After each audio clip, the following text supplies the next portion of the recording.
Mes chers frères et sœurs, dans quelques heures, nous allons rentrer bi'idhnillahi tabarak wa ta'ala dans la dernière décade du mois de Ramadan.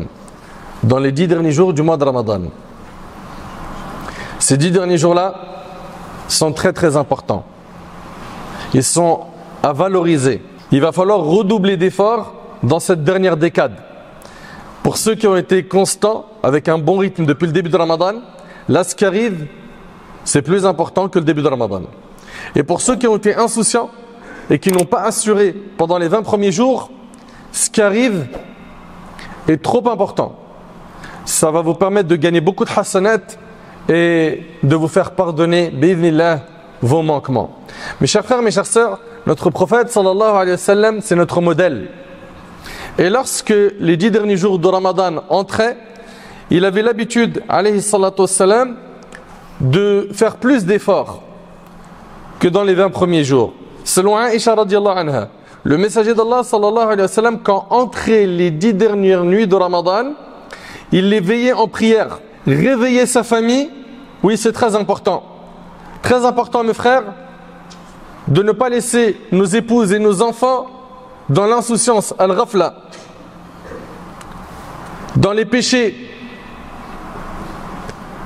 Malheureusement, beaucoup de frères vont se soucier de l'état de leur cœur et ils vont faire le nécessaire pour se racheter auprès d'Allah pendant ce mois, mais ils vont négliger leurs épouses, leurs enfants. Ils ne vont pas les motiver. Ils ne vont pas chercher à faire en sorte que toute la maison vive une spiritualité importante. Car les heures qui arrivent, wallahi l'azim, elles sont trop importantes. Elles sont trop importantes. Lorsque entraient les 10 derniers jours de Ramadan, le prophète il les veillait en prière, réveillait sa famille. N'oubliez pas, Allah Ta'ala dit: Ya ayyuhalladhina amanu qu anfusakum wa ahlikum nara. Ô vous qui avez cru, préservez-vous ainsi que vos familles du feu de l'enfer. On a une responsabilité envers notre famille. Et dans le hadith, elle dit: et il redoublait de ferveur. Et il redoublait de ferveur. Il faisait énormément d'efforts, alayhi salatu wassalam, dans les 10 derniers jours de Ramadan. Et le hadith, il est rapporté par Bukhari et Muslim. Les heures qui arrivent sont trop importantes et il va falloir mettre de côté le repos, hein, le très grand nombre d'heures que l'on passe à dormir. On est dans un mois où on doit faire beaucoup d'efforts. Quand est-ce que tu vas te retrousser les manches et tu vas te prendre au sérieux? Pendant ces 20 premiers jours de Ramadan, qu'est-ce qu'on a fait? Est-ce qu'on est satisfait de notre bilan? Est-ce que tu as atteint tes objectifs en termes de lecture de Coran? La prière surrogatoire, tu t'es dit tous les soirs je vais aller à Tarawih. Tu as respecté cet engagement que tu as pris avec toi-même? Si ça n'a pas été le cas, les derniers jours qui arrivent là, il va falloir que tu retrousses tes manches et que tu fasses beaucoup d'efforts. Parce qu'il faut garder en tête qu'il est possible que ce soit le dernier Ramadan qu'on jeûne. La mort ne prévient pas, mes frères et sœurs. On vous l'a déjà dit. Parmi les signes de la fin des temps, il y a la mort subite. Pendant ces 10 derniers jours, on a une nuit très particulière qui est la nuit du destin. Allah tabaraka wa ta'ala a dit concernant cette nuit: Inna anzalnahu fi laylatil qadr wa ma adraka ma laylatul qadr khayrun min alf shahr. Nous avons fait descendre le Coran pendant la nuit éminente du destin. Le Coran, il a été révélé pendant la nuit du destin. Allah Ta'ala, il nous dit: nous avons fait descendre le Coran pendant la nuit éminente du destin. Le Coran, il a été révélé la nuit du destin. Allah Ta'ala, il dit: qui te dira ce qu'est la nuit du destin? L'œuvre accomplie pendant la nuit du destin, nous dit Allah, est meilleure que cette même œuvre accomplie pendant 1000 mois. Allahu Akbar. Et notre bien-aimé alayhi salatu wassalam, dans Sahih al-Bukhari, selon Abu Hurayra radiyallahu anhu, a dit: quiconque veille la nuit du destin avec foi et espoir en la récompense divine, ses péchés antérieurs lui seront pardonnés. Et c'est rapporté, on vous a dit, par Bukhari et Muslim. Subhanallah.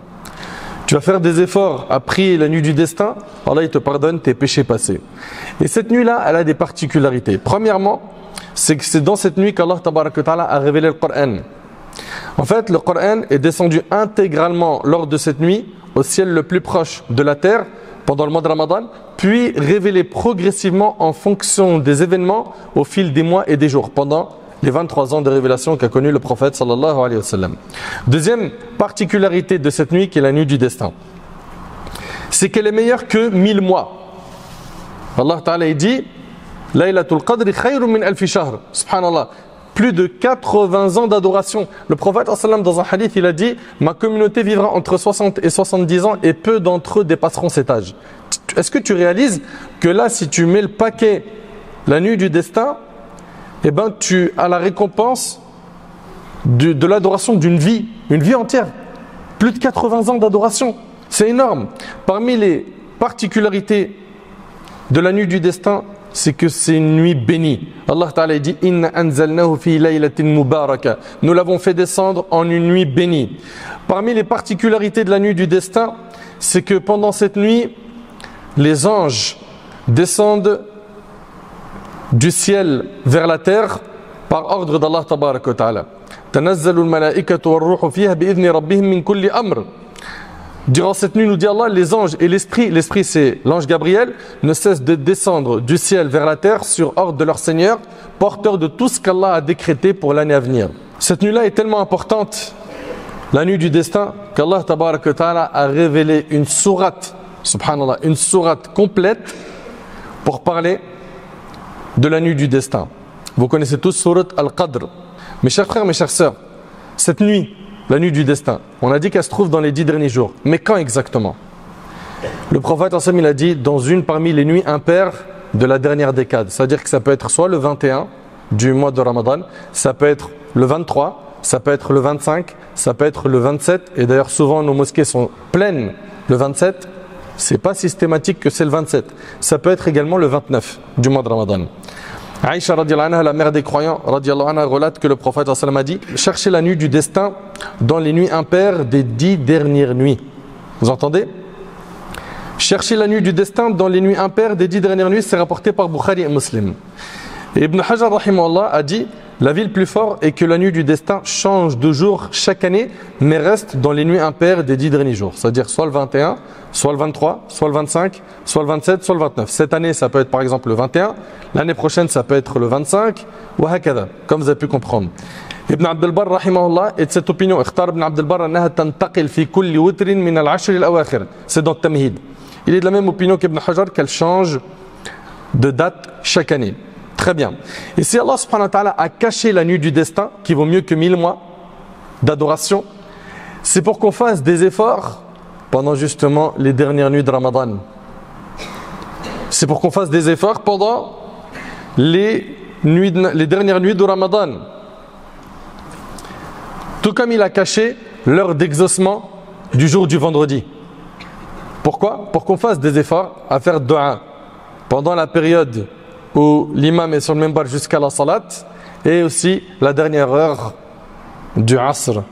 Comme vous le savez, le dua il est exaucé. Aïcha radiallahu ta'ala anha a dit au messager d'Allah, s'il m'arrivait de savoir quelle nuit est celle du destin, dis-moi ce que je devrais y dire. Et là le prophète sallallahu alayhi wa sallam lui a dit de dire Quli Allahumma innaka afuun tuhibbul afwa fa'fu anni. Voilà ce qui est recommandé. Ça, c'est ce qui est sunnah. À dire quand? La nuit du destin. Donc dans les nuits impaires, rappelez-vous de dire cette invocation. Allahumma innaka afu tuhibbul afwa fa'fu anni. Ce qui signifie, oh Allah, tu es certes pardonneur et tu aimes le pardon, alors pardonne-moi. Et c'est rapporté par Tirmidhi. Et Aïcha radiallahu anha, elle a dit Law araftu ayya laylatin laylatul qadri ma sa'altu Allah fiha illa al-afiya. Elle a dit si j'avais su quelle nuit était Laylatul Qadr, je n'aurais demandé à Allah durant celle-ci que le salut. Que le salut. Et elle a dit également Law alimtu ayya laylatin laylatul qadri kana aktharu du'a'i fiha as'alullah al-afwa wal-afiya. Si j'avais su quelle nuit était Laylatul Qadr, la majorité de mes invocations durant celle-ci auraient été je demande à Allah le pardon et le salut. Donc voilà, demandez pardon à Allah. Multiplie les formules de demande de pardon pendant la nuit du destin. Il y a des signes qui nous permettent de reconnaître cette nuit. Parmi ces signes, Ubay ibn Ka'b radiyallahu anhu a dit concernant la nuit du destin, son signe est que le soleil se lève le matin qui la suit sans rayon. Sans rayon. Et c'est rapporté par l'imam Muslim. Ça c'est le premier signe. Deuxième signe qui nous permet de reconnaître la nuit du destin, c'est tiré d'un hadith d'Ibn Khuzayma. D'après Abdullah ibn Abbas radiyallahu anhuma, le prophète a dit à son propos, à propos de la nuit du destin, c'est une nuit douce, ni chaude ni froide, dans laquelle le soleil se lève avec une légère rougeur. Donc premièrement, c'est une nuit qui sera suivie d'un soleil sans rayon. Également, le soleil se lève avec une légère rougeur. Et troisième signe, c'est qu'il est clair. Le soleil est clair. Ça, c'est les trois signes. En dehors de ces signes, tout ce que vous allez entendre, c'est faux. Mes chers frères, mes chères sœurs, parmi les choses qui sont recommandées pendant les 10 derniers jours, il y a l'i'tikaf, la retraite spirituelle. Le fait de rester dans la mosquée, de ne pas en sortir pendant les 10 dernières nuits de Ramadan. C'est ce que faisait le prophète sallam pour pouvoir gagner la récompense de la nuit du destin. Bien évidemment, ça faire dans la mesure du possible, car je sais qu'aujourd'hui les gens travaillent, ou bien ils sont étudiants. Mais si quelqu'un peut le faire pendant les 10 jours, c'est très bien. Il aura fait la sunna du prophète alayhi salatu wassalam. S'il ne peut pas, au moins une nuit complète. Au moins une nuit complète. Le week-end par exemple, que ce soit pour un étudiant ou pour un salarié. Et si jamais celui qui travaille peut poser des congés pour se ressourcer, qu'il le fasse. Qu'il le fasse. Subhanallah, combien de fois on prend des vacances pour notre corps, pour reposer le corps? Mais pourquoi on ne prendrait pas des vacances pour reposer notre cœur? Ceux parmi vous qui ont déjà goûté à la retraite spirituelle, l'i'tikaf, Wallahi al-Azim, c'est quelque chose de très fort pour la foi. Tu es à la mosquée, tu fais rien d'autre à part des ibadat. Ta foi, elle augmente. Tu es entre salat, ablution, dhikr, dua, lecture de Coran, tarawih, écouter un dars. Donc ceux parmi vous, les frères, qui ont cette possibilité, faites cette sunna. L'i'tikaf, c'est quoi? Étymologiquement, le mot i'tikaf signifie s'attacher à une chose, bonne ou mauvaise, et s'y consacrer totalement. La définition religieuse de l'i'tikaf, c'est rester à la mosquée dans l'intention de se rapprocher d'Allah subhanahu wa ta'ala. Et notre bien-aimé alayhi salatu wassalam, c'est ce qu'il faisait. D'ailleurs, dans le Bukhari, il a dit, celui qui a accompli la retraite spirituelle avec moi, qu'il se retire les 10 derniers jours. Et on rapporte de Aïcha radhiyallahu anha que le prophète sallam faisait sa retraite, l'i'tikaf, pendant les 10 derniers jours de Ramadan. Et ce, jusqu'à sa mort. Subhanallah. Et elle rapporte à Aïcha, par la suite dans le hadith, ses épouses continuèrent à le faire, et c'est rapporté par Bukhari Muslim. Donc les femmes aussi ont le droit de faire l'i'tikaf. Au niveau de la retraite spirituelle, on a dit, la sunna c'est de faire ça les 10 derniers jours de Ramadan. Ces 10 derniers jours, ils commencent quand?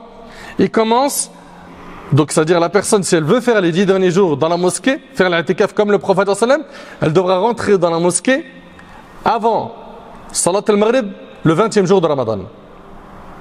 Avant Salat al-Maghrib, le 20e jour de Ramadan. Et c'est l'opinion des 4 écoles. Et dans la mosquée, quand il sera en i'tikaf, il sera en adoration. Il ne vient pas ici pour s'amuser, jouer, parce qu'il y a une bonne ambiance, parce qu'on m'a dit il y a beaucoup à manger. Cette mosquée-là, d'ailleurs, les repas qu'ils font, c'est incroyable. Ils font plein de spécialités. Lundi, c'est tu manges pakistanais, mardi, c'est sénégalais, mercredi, c'est le couscous. Tu es venu ici pour manger? Vous êtes sérieux là? Tu es venu ici pour te consacrer à l'adoration. Ou bien d'autres qui vont venir à l'i'tikaf, pourquoi? Faire des stories et polluer la mosquée avec leur téléphone. Laissez vos téléphones dans vos poches. Soignez-vous de cette maladie du smartphone. Ils le sortent partout. Vous venez pas à la mosquée pour faire des stories, pour vous mettre en avant. Qu'est-ce que tu cherches là en fait? Tu cherches à impressionner les gens, à attirer leurs éloges? C'est l'ostentation que tu vises. Comprenez bien qu'on vient ici avec des bonnes intentions. Avec des bonnes intentions, c'est pas pour s'amuser. Et pendant l'i'tikaf, celui qui est en retraite spirituelle, il ne sort pas de la mosquée. Sauf pour une raison valable. Par exemple, il est en état de janaba, il n'y a pas possibilité pour lui de faire la douche à part en sortant de la mosquée parce que la cabine de la douche, par exemple, ou les toilettes sont à l'extérieur de la mosquée. D'accord? Ou pour acheter à manger, pour un vrai besoin. Et il n'est pas permis également, pendant l'i'tikaf, ni d'avoir des rapports intimes avec son épouse, dans le cas où elle aussi elle est dans la mosquée, ni avoir les préliminaires avec elle. Allah Ta'ala dit وَلَا تُبَشِرُهُنَّ وَأَنْتُمْ عَاكِفُونَ فِي الْمَسَاجِدِ. Ne jouissez pas d'elle alors que vous observez une retraite spirituelle dans les mosquées. Donc comprenez que c'est une sunna qui serait bien qu'on la fasse revivre. Faites donc le nécessaire pour vous rapprocher des mosquées qui font l'i'tikaf et de faire cette sunna. Parmi les erreurs que font pas mal de gens pendant les dernières nuits de Ramadan. Il y a le fait d'être insouciant face à la nuit du destin et de passer tout son temps, et ici je parle aux hommes et aux femmes, à faire du shopping. Pourquoi? Pour s'acheter les vêtements de l'Eid, les cadeaux de l'Eid, etc. Et ils vont passer trop de temps dans ça et ils vont gâcher ces heures qui sont hyper importantes. Parmi les erreurs, il y a aussi le fait que beaucoup de nos sœurs, beaucoup de nos mamans passent un temps incalculable à la cuisine à préparer les gâteaux de l'Aïd et elles ne profitent pas des 10 derniers jours de Ramadan. Ça, c'est des erreurs. Parmi les erreurs, il y a aussi le fait que certains vont prier Tarawih au début de Ramadan et les 10 derniers jours, ils sont fatigués, ils s'essoufflent. Alors que non, c'est dans les 10 derniers jours, il faut continuer à progresser dans nos efforts. Parmi les erreurs, il y a le fait que certains vont délaisser l'ibada pendant la nuit du destin et vont scruter le ciel. Est-ce que le ciel il est clair ou pas pour que je sache? Est-ce qu'aujourd'hui c'est la nuit du destin? Occupe-toi de ton âme. C'est ça le plus important. Parmi les erreurs également, il y a le fait de venir la nuit du 27 et mettre le paquet et la nuit du 29, il n'y a plus personne dans la mosquée. C'est une erreur. La nuit du destin peut très bien tomber le 29 du mois de Ramadan. S'il vous plaît, passez l'information à vos frères qui vont venir ici que le 27. Mes chers frères, mes chères sœurs, les dernières heures là, elles sont décisives. Peut-être qu'on a eu des manquements pendant les premiers jours de Ramadan. Ce qui reste est trop important pour qu'on soit dans la fainéantise, la paresse, qu'on passe notre temps à dormir. Tu as envie de dormir, tu es fatigué, c'est pas grave. Continue à faire les efforts, tu auras tout le temps de dormir et de te reposer après Ramadan. Et tu es fatigué, tu n'arrives plus à tenir le rythme avec Tarawih, etc. C'est pas grave. La fatigue, elle partira après Ramadan. Et les récompenses resteront bi'idhnillah. Donc faisons le nécessaire pour nous motiver et motiver ceux qui sont autour de nous, surtout ceux qui ont perdu leur souffle en chemin et qui ne veulent plus faire d'efforts, car les 10 dernières nuits contiennent une nuit qui vaut mieux que 1000 mois. Si Allah tabarak wa ta'ala te permet de faire des adorations et que ça coïncide avec la nuit du destin, imagine-toi, tu auras gagné une récompense de quasiment une vie d'adoration, plus de 83 ans d'adoration. J'implore Allah tabarak wa ta'ala de nous faciliter ces dernières nuits de Ramadan. J'implore Allah tabarak wa ta'ala de nous guider vers le droit chemin, de nous pardonner nos manquements. J'implore Allah subhanahu wa ta'ala de nous accorder la piété, la sincérité, la véracité dans les paroles et les actions.